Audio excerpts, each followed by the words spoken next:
हमारे प्यारे कार्यकर्ता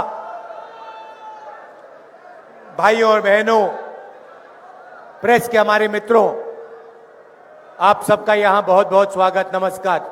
कैसे हैं आप? सुनाई नहीं दिया, मूड कैसा है? अभी रास्ते में एक व्यक्ति ने मुझे रोका और कहता है, राहुल जी, मैं छोटा बिजनेस चलाता हूं, मुझे नरेंद्र मोदी जी ने और हरियाणा की सरकार ने बर्बाद कर दिया है। मैंने कहा कैसे और क्यों? कहता है, राहुल जी, नोटबंदी की, गलत जीएसटी लागू की, बैंक के दरवाजे मेरे लिए बंद हैं। फिर मैंने पूछा ये क्यों किया इन्होंने, और 1 सेकंड में जवाब आता है, राहुल जी, अदानी और अंबानी की मदद करने के लिए किया। सब लोग जानते हैं कि हिंदुस्तान और हरियाणा की सरकार 2-3 अरबपतियों की मदद करने के लिए चलाई जा रही है। नतीजा यह है कि जो भी पहले आपके पास रोजगार के रास्ते थे, वो सारे के सारे एक के बाद एक बंद हो गए हैं। पहले स्मॉल और मीडियम बिजनेसेस, छोटी इंडस्ट्री हरियाणा को रोजगार देती थी, वो बंद कर दी गई। आपके लोग सेना में जाते थे, देशभक्ति की आग उनके दिल में होती थी, वो जाते थे। वो रास्ता भी अग्निवीर योजना के माध्यम से बंद कर दिया है।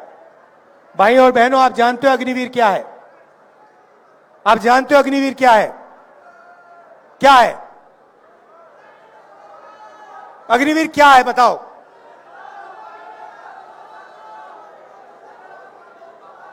मैं आपको बताता हूं। अग्निवीर हिंदुस्तान के जवान से उसकी पेंशन, उसकी कैंटीन और उसका शहीद का दर्जा चोरी करने का तरीका है। यह योजना इसीलिए बनाई गई है कि हमारे जवानों को पेंशन ना देनी पड़े, उनके परिवारों को कैंटीन ना देने पड़े, और जब वो शहीद हो तो उन्हें शहीद का दर्जा ना देना पड़े। पहले पब्लिक सेक्टर हुआ करता था, सरकारी फैक्ट्रियां हुआ करती थी, वो सारी की सारी बंद कर दी गई हैं, प्राइवेटाइज कर दी गई हैं। जहां भी आप देखो, आपको अदानी, अंबानी नाम दिखाई देगा। अग्निवीर योजना की, जवानों से उनका पैसा छीना, मगर लक्ष्य अदानी डिफेंस को, हिंदुस्तान का डिफेंस बजट पकड़ाने का था। आप इंटरनेट पे जाइए, गूगल सर्च कीजिए, उस पे आप लिखिए अदानी डिफेंस, मीटिंग के बाद आप करना, और आपको दिखेगा चमकता हुआ वेबसाइट।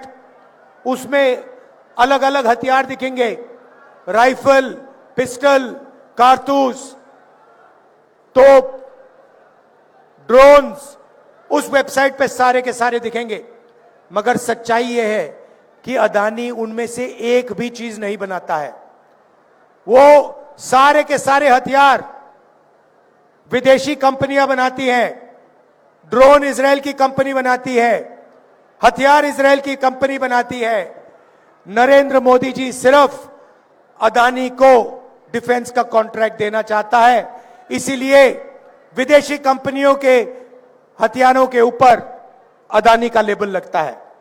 एक तरफ जवानों से उनका पेंशन छीना जाता है, उनका शहीद का दर्जा छीना जाता है, उनकी ट्रेनिंग कम की जाती है, और दूसरी तरफ वही पैसा सीधा अदानी के जेब में जाता है। यहां पे ड्रग्स की इशू है। सब लोग जानते हैं हरियाणा में कि ड्रग्स फैलता जा रहा है, फैलता जा रहा है।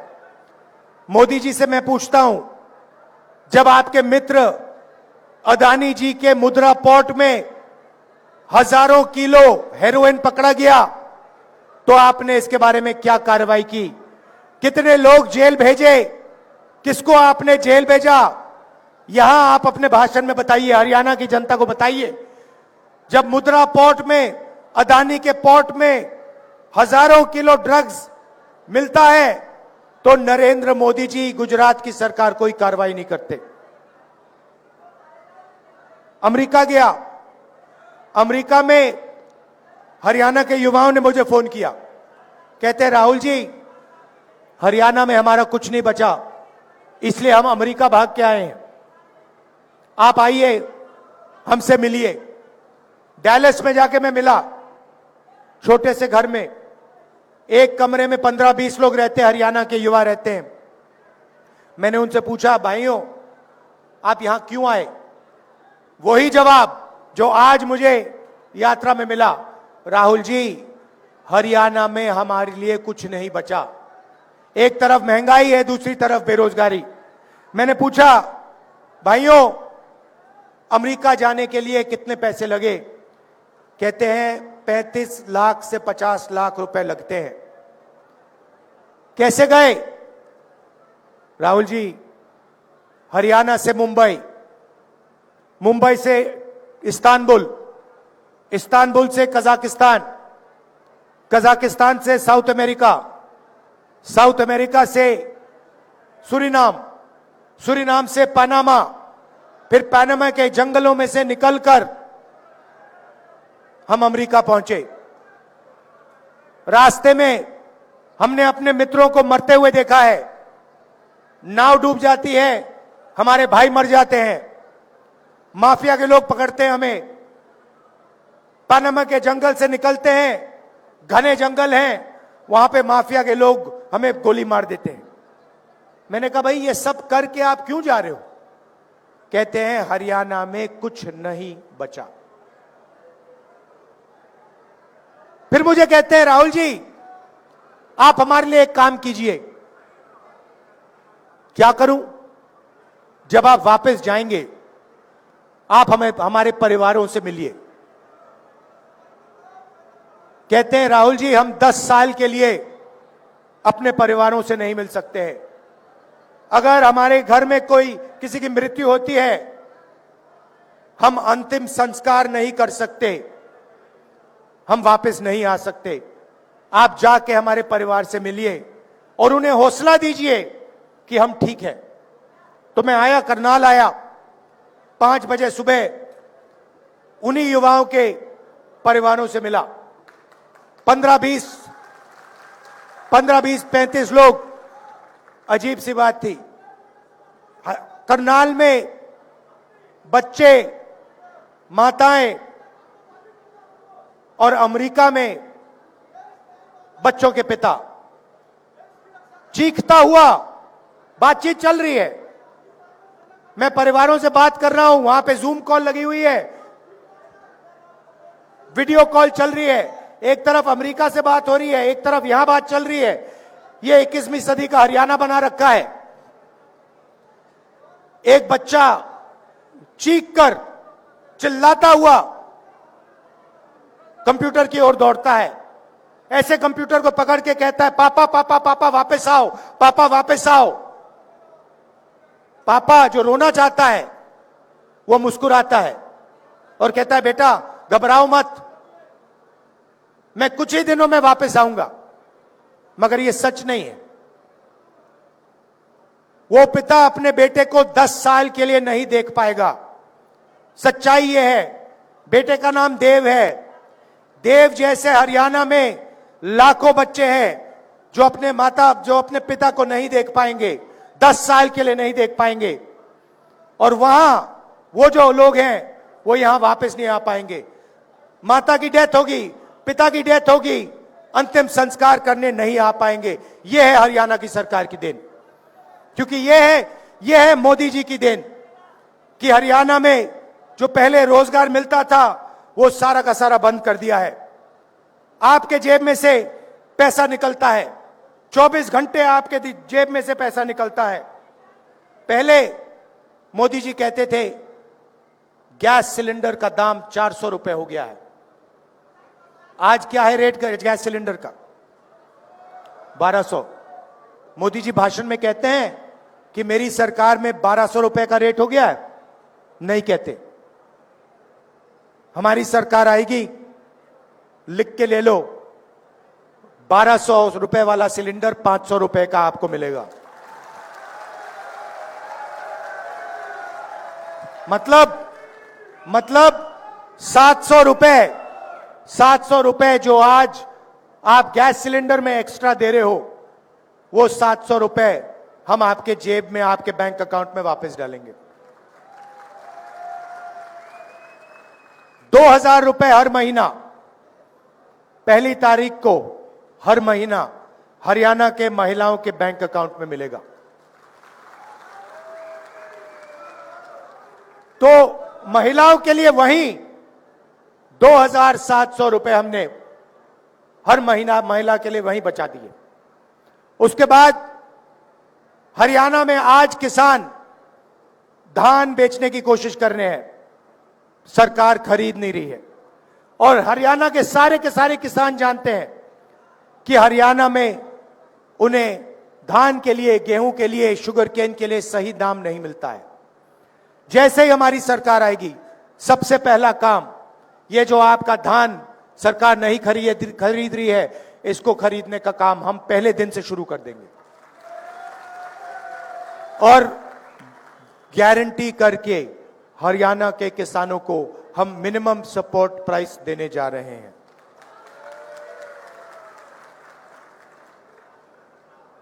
पहले आपको जेल से फिरौती के कॉल आते थे, आजकल आपको विदेश से फिरौती के कॉल आते हैं।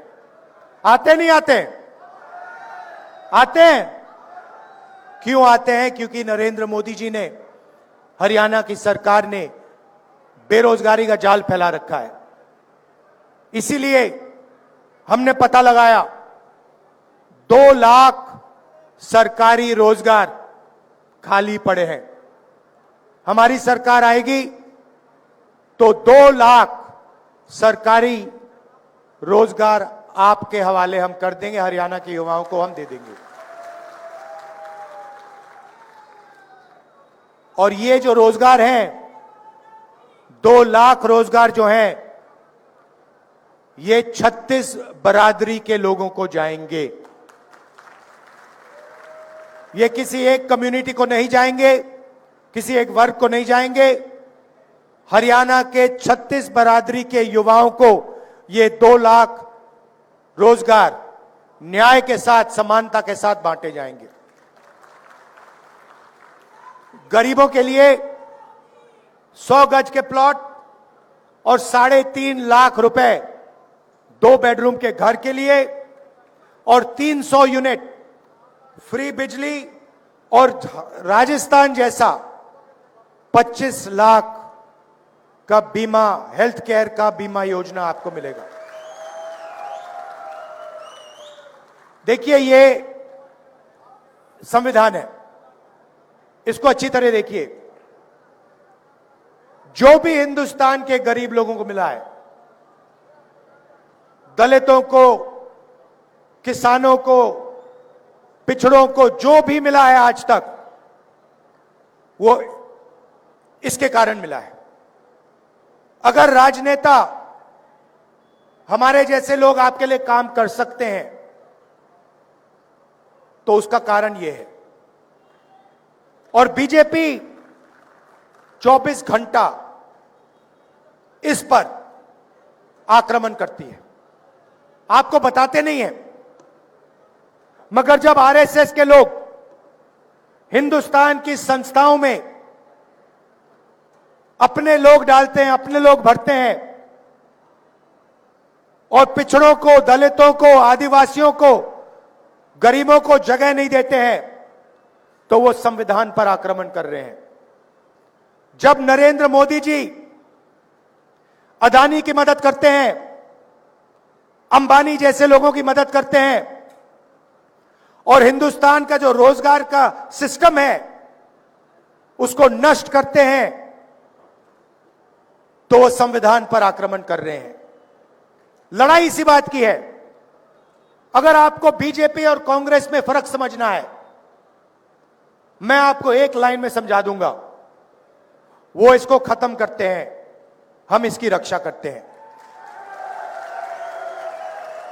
आप देखिए, संविधान में लिखा है कि हिंदुस्तान के सब नागरिक एक जैसे हैं, समान हैं, सबको एक वोट मिलना चाहिए। उसका मतलब है कि अगर आप इकोनॉमिक पॉलिसी बनाओ तो देश की जनता के लिए पॉलिसी बनाओ।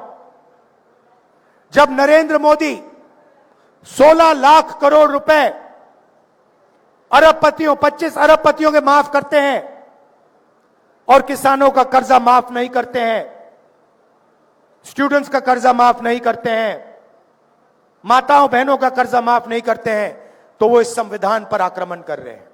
सीधी सी बात है। जब नरेंद्र मोदी अदानी जी को मदद करने के लिए 3 काले कानून लाते हैं, किसानों की जिंदगी खत्म करने के लिए कानून लाते हैं, तो वो संविधान पर आक्रमण कर रहे हैं।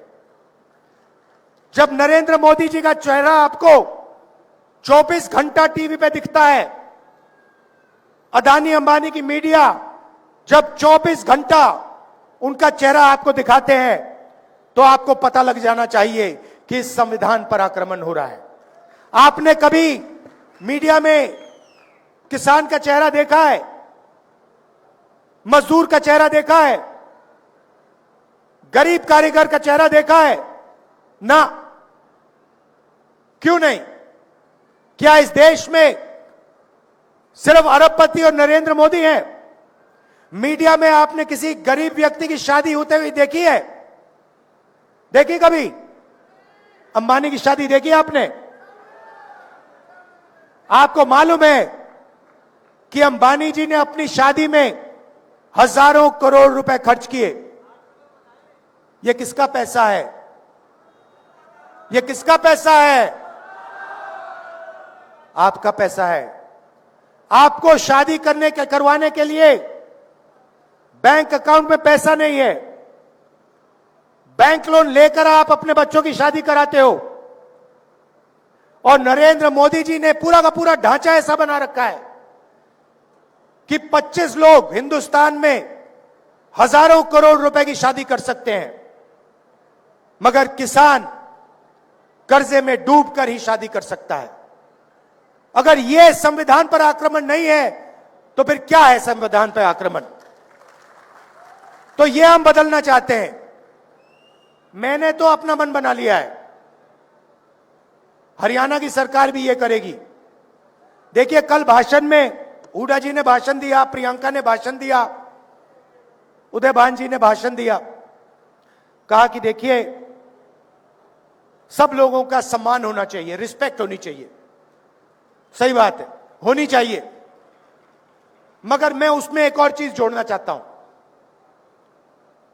ये जो हिंदुस्तान बन रहा है, जिसमें 25 अरबपति हैं, बैंक भी उनके, मीडिया भी उनका, एयरपोर्ट भी उनके, पोर्ट भी उनके, खेत भी उनके, जमीन भी उनकी, इसमें आम हिंदुस्तानी को समान रिस्पेक्ट नहीं मिल सकती है। सच्चाई यह है कि धन पूरा का पूरा इन 25 लोगों के हाथ में जा रहा है और आपके जेब में से 24 घंटा आपका पैसा छीना जा रहा है।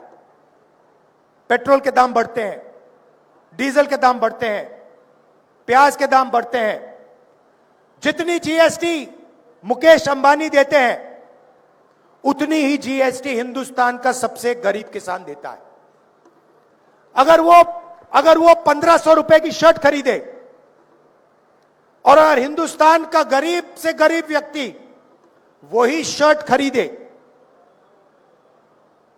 पैसे बचाकर अपने बेटे के शादी के लिए वही शर्ट खरीदे, तो जितनी जीएसटी मुकेश अंबानी ने दी, उतनी ही जीएसटी वो किसान देगा। जब आप मिठाई की दुकान में जाते हो मिठाई खरीदते हो, जितनी जीएसटी आप देते हो उतनी ही जीएसटी मुकेश अंबानी, गौतम अदानी देते हैं। तो मैंने मन बना लिया है, मैं नोट कर रहा हूं, जितना पैसा नरेंद्र मोदी अदानी और अंबानी को देगा, उतना ही पैसा हम हिंदुस्तान के गरीब किसानों को, मजदूरों को, माताओं बहनों को देंगे। आपने अभी जो इन लोगों से मजा करवाना है करवा लो, जितना इनको नचवाना है नचवा लो, मगर जब हमारी सरकार आएगी तो हम इन लोगों को नचवाएंगे, इन लोगों से मजा करवाएंगे। मेरे दिमाग में लाइन बिल्कुल क्लियर है भैया। मैं तो जैसे बैंक होता है ना, जैसे बैंक अकाउंट में इन आउट होता है ना, एक साइड पैसा अंदर आया, दूसरी साइड पैसा बाहर गया, मैं वो रिकॉर्ड रख रहा हूं भैया। जितना उधर अंदर जा रहा है उतना ही, जितने रुपए अंदर गया उधर, उतने ही रुपए मैं निकाल के यहां डालूंगा। और जितना मुझे रोकना है रोको भैया, जितनी मुझे अपनी मीडिया से गाली लगवानी है लगवा लो, जितना है रोकना है रोको, कोई फर्क नहीं पड़ेगा। क्योंकि वो दिन आएगा जब हिंदुस्तान की सरकार मजदूरों की, गरीबों की, किसानों की सरकार होगी। और फिर जो पैसा इन्होंने उनको दिया है, 16 लाख करोड़ रुपए कर्जा माफ किया है, उतना ही पैसा हम किसानों का, मजदूरों का, गरीबों का कर्जा माफ करेंगे। मतलब मेरा मतलब है, मोदी जी इज्जत की बात करते हैं, सम्मान की बात करते हैं, बिना धन के, बिना पैसे के इज्जत और सम्मान का कोई मतलब नहीं है। अगर व्यक्ति भूखा मर रहा है, अगर किसान के पास 1 रुपया नहीं है और आप उसे कहो देखो भैया हम आपकी इज्जत रखेंगे, हम आपका सम्मान करेंगे, उसका कोई मतलब नहीं है मेरे लिए। जब उसके जेब में पैसा होगा तो उसका सम्मान आपको करना ही पड़ेगा, आपकी चॉइस ही नहीं रहेगी। वो हिंदुस्तान चाहता हूं मैं। तो लड़ाई इसी बात की है। हरियाणा में भी इन्होंने नया काम किया है। पहले आधार कार्ड था, अब परिवार का एक बना दिया है। क्या कहते हैं उसको? परिवार पहचान पत्र। अब मजे की बात देखिए, किसी कंपनी को 1000-2000 करोड़ रुपए का कॉन्ट्रैक्ट देना था, कहा भैया नया काम करते हैं, चलो परिवार परेशान पत्र बनाते हैं,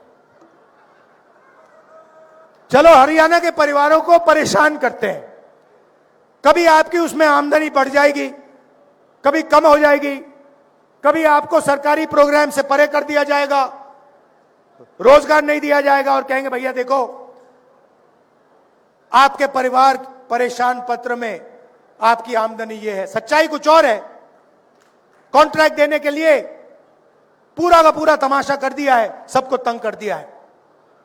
ये जो इनका परिवार परेशान पत्र है, सरकार आएगी हमारी, इसको खत्म कर देंगे। तो ये मैं आपसे कहना चाहता था, देखिए लड़ाई इसकी है, बड़ी लड़ाई इसकी है। और हम इसको, ये अंबेडकर जी का संविधान है, गांधी जी का संविधान है, इसकी कांग्रेस पार्टी रक्षा करेगी, जान देकर हम इसकी रक्षा करेंगे। यही लड़ाई है। 3 चीजें मैं आपको अंत में कहना चाहता हूं। पहली बात, जो आपको धान का पैसा नहीं मिल रहा है, सरकार आने ही हम आपको वो पैसा देंगे। दूसरी बात, ये जो सरकार बनेगी ये सबकी बनेगी। आपको रोजगार मिलेगा, सरकारी 2 लाख रोजगार मिलेंगे तो 36 बरादरियों को मिलेंगे। ये 36 बरादरी की सरकार होगी, ये याद रख लीजिए। और आखिरी बात, ये जो छोटी छोटी पार्टियां घूम रही हैं, ये बीजेपी की बी टीम, सी टीम, डी टीम, ई टीम, मतलब लाइन लगी हुई है। ये लड़ाई बीजेपी और कांग्रेस के बीच में है। ये लड़ाई संविधान बचाने और संविधान को खत्म करने के लोगों के बीच में लड़ाई। कहना नहीं चाहिए, मगर यहां पे कांग्रेस का तूफान आ रहा है। और हमारे जो कांग्रेस के कार्यकर्ता हैं, टाइगर, जो हरियाणा में मतलब घूम रहे हैं, बब्बर शेर। अच्छा, जंगल में आपको कभी आप जाओ, रणथंभौर या जंगल में जाओ, तो आपको एक शेर दिखेगा, अकेले रहते हैं शेर। मगर कांग्रेस पार्टी ऐसी पार्टी है जहां सारे के सारे शेर एक साथ खड़े हो जाते हैं, मिल जाते हैं। बाकी दुनिया में आपको नहीं मिलेगा। आप किसी भी जंगल में देख लो, आपको शेर अलग अलग मिलेंगे। कभी कभी हमारे शेर थोड़ा थोड़ा लड़ जाते हैं एक दूसरे से, फिर मेरा काम शेरों को एक साथ खड़े करने का है। तो ये शेरों की पार्टी है, ये किसी से नहीं डरती है। और हमारे जो कार्यकर्ता हैं, शेर हैं, टाइगर हैं। 24 घंटा आप लगे रहते हो, लाठी खाते हो। मैं जानता हूं, कुछ भी हो जाए, कांग्रेस पार्टी का जो कार्यकर्ता है, ये आरएसएस वाले लोग बहुत लंबी लंबी बातें करते हैं, इनके कार्यकर्ताओं में दम नहीं है। इनके कार्यकर्ताओं में दम नहीं है। कांग्रेस पार्टी के सामने ये नहीं खड़े हो सकते, भाग जाते हैं। आप देखो, आपने देखा होगा, हवा में नहीं बोल रहा मैं, आपने देखा होगा नरेंद्र मोदी जी आए, पहले कहते थे 56 इंच की छाती है, याद है? अब भैया मेरा भाषण होता है पार्लियामेंट में, भाग जाते हैं वहां से। मैं आपको बताऊं, मैं भाषण देने आता हूं, नरेंद्र मोदी उठ के निकल जाते हैं। क्यों? क्योंकि कांग्रेस की विचारधारा जो है, जिसको मैं मोहब्बत की दुकान कहता हूं, हमें नफरत की जरूरत नहीं है। हमारे घरों में, हमारे दिल में नफरत है ही नहीं। कभी कभी कोई कहता है मुझे वो दुश्मन है, मैं कहता हूं नहीं, वो दुश्मन नहीं है। मैं दुश्मन से भी नफरत नहीं करता हूं। मैं बीजेपी, नरेंद्र मोदी, इन लोगों से नफरत नहीं करता हूं। मैं विचारधारा की लड़ाई लड़ता हूं। मैं पीछे नहीं हटूंगा, मैं डरता नहीं हूं, मगर मैं नफरत नहीं करता हूं। तो यह कांग्रेस पार्टी की सोच है। हम डरते नहीं हैं, और हमें आप जितना मारो, जितनी गाली दो, जितनी लाठी मारनी है मारो, हम आपसे नफरत नहीं करेंगे। क्योंकि हम जानते हैं कि देश मोहब्बत से बना है। यह देश नफरत से नहीं बना है। इस देश को नफरत से कभी कभी नहीं बनाया जा सकता है, और कभी आगे नहीं ले जाया जा सकता है। अगर हरियाणा में बेरोजगारी आई है, पहले नंबर पे आप पहुंचे हो, क्राइम रेट पहले नंबर पे पहुंचा है, तो यह नफरत के कारण पहुंचा है। ये जो इन्होंने नफरत फैलाई है, इसके कारण हुआ है। जिस दिन यहां पे मोहब्बत की सरकार आएगी, मैं आपको गारंटी देके कह रहा हूं, अमेरिका में आपको जाना नहीं पड़ेगा। यहीं आपको रोजगार मिलेगा, यहीं खुशहाली होगी, यहीं किसानों को सही दाम मिलेगा। कोई मुश्किल काम नहीं है। नफरत को मोहब्बत ही मिटा सकती है, और कुछ नहीं मिटा सकता। आपने मुझसे नफरत की, मैंने आपसे नफरत की, आपकी नफरत नहीं मिट सकती। कितनी भी नफरत डालूं मैं, नहीं मिट सकती। आपने मुझसे नफरत की, मैंने थोड़ी सी मोहब्बत आपको दिखा दी, नफरत कट जाएगी। यह हमारा काम है। और मैं कह रहा हूं, मगर यह आप सबके दिल में है, मैं पहचान जाता हूं। आजकल क्या होता है देखो, मैं बताता हूं आपको। कहीं मैं सड़क पे जाता हूं, मुझे दो तरीके के लोग दिखते हैं। एक ऐसे मुस्कुराता है, खुश रहता है, चेहरे पे मुस्कान होती है, मैं कहता हूं कांग्रेसी। और एक मुझे ऐसे दिखता है, मैं कहता हूं आरएसएस। ये छुपनी बातें, ये कभी कभी आ जाते हैं पार्टी में, बेस बदल के आ जाते हैं, मैं बस देखता हूं इनको, आरएसएस। अच्छा, डर के मारे हमारे भी लोग उधर भाग गए। अब बड़ा कंफ्यूजन है, वहां पे वो मुस्कुरा नहीं सकते, वहां पे उनको सीरियस बैठना पड़ता है मोदी जी के सामने, तो कंफ्यूजन हो गया बहुत। तो आप लोग कौन हो? आप लोग वो हो जो डरे नहीं। ये जो यहां पे बैठे हुए हैं, ये देखो सारे के सारे मुस्कुरा रहे हैं। देखो अमित शाह की स्पीच देखना, मोदी जी की स्पीच देखना, वो सब ऐसे बैठे रहते हैं कि कुछ गलती से कह ना दें, पता नहीं क्या हो जाएगा।